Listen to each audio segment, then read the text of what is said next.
Are humans worthy of shamanic law? This is a question I can't actually answer myself because I'm not a judge, but I think they should be able to know themselves, and the key to the shaman is they can show them to the door. They can't show them anymore, it's entirely up to them. So everybody, the dog is worthy of it, the cow is worthy of it.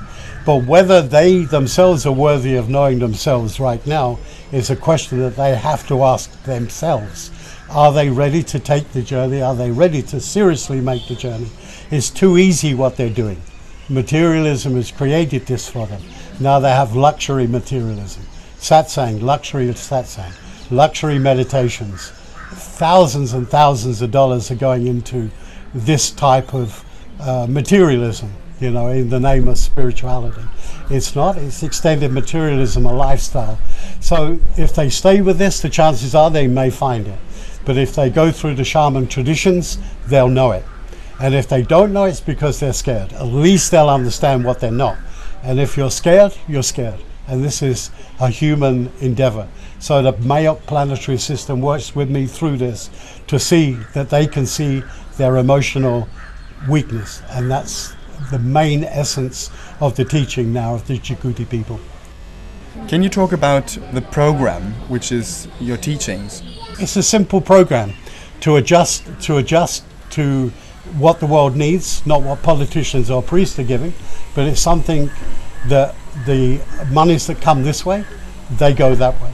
But I'm working only with certain functions that I feel are positive for the world, ecologically, not for education. This is boring, or orphanages. To me it's boring, but the mind has to develop on a much deeper level. So I work basically on that level. How do you connect yourself to yourself? This is a question that very few people can answer. I mean, if somebody wants to attempt to answer that, they obviously have not reached that stage. To reach that stage, only the person who's reached that stage will say it's possible. So it's possible to connect to yourself through yourself, but knowing yourself is not easy. I mean, people where I'm living here have been here 30 years and they've literally been going around in circles. This teacher, that teacher, this meditation, this mantra, this yantra, this tantra, this that, and they're still in the same position, waiting. It's a weakness, it's an emotional weakness. So you see yourself as yourself, accepting yourself as you are. This is the first step. Then you can connect with the shaman. And if you do connect with the shaman, you can go forward. Connecting self to self is something that happens naturally, not because of me or them, but it's a natural thing that will happen and evolve within that particular person. Part of the program are what you call initiations. What are those? This is the key. The key is the initiations. These have been handed down through time, through space, before they even knew time and space, before they knew sunrises and before sunsets.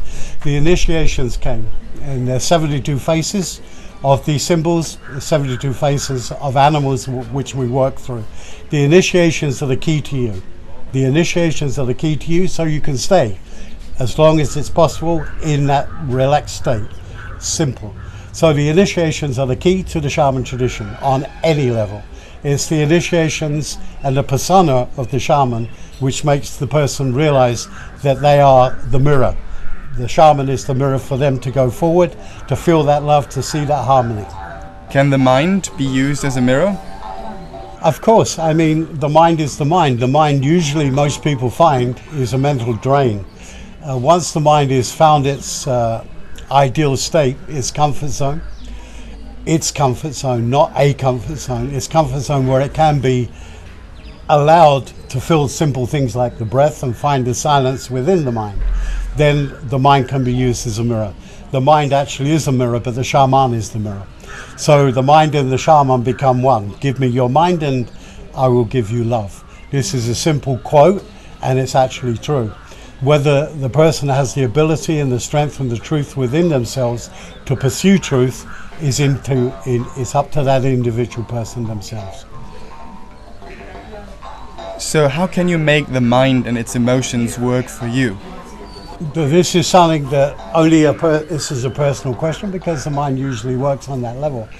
So anything can work for you if you have the power and the strength and the belief in truth.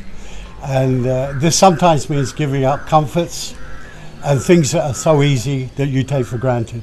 But if you pursue truth, trust me, truth will reward you 1,000,000,000%. So truth is the conquest, truth is the goal, only truth. It doesn't matter if you don't even know it. It doesn't matter, you just pursue this, and believe me, the path will open. It's a path with no path, but it will open. Simple. So in the end, are there any answers after all? Yes and no. I mean, if you want answers, you can get any answers. These are answers, because this is what's happening right now. But once you establish yourself in the heart, once you establish yourself within the inner sanctum of the heart, then obviously there's no questions. The questions come from the intellect. It comes from this part where you're insecure. Sometimes there are valid questions, but most of the questions, are irrelevant and unimportant.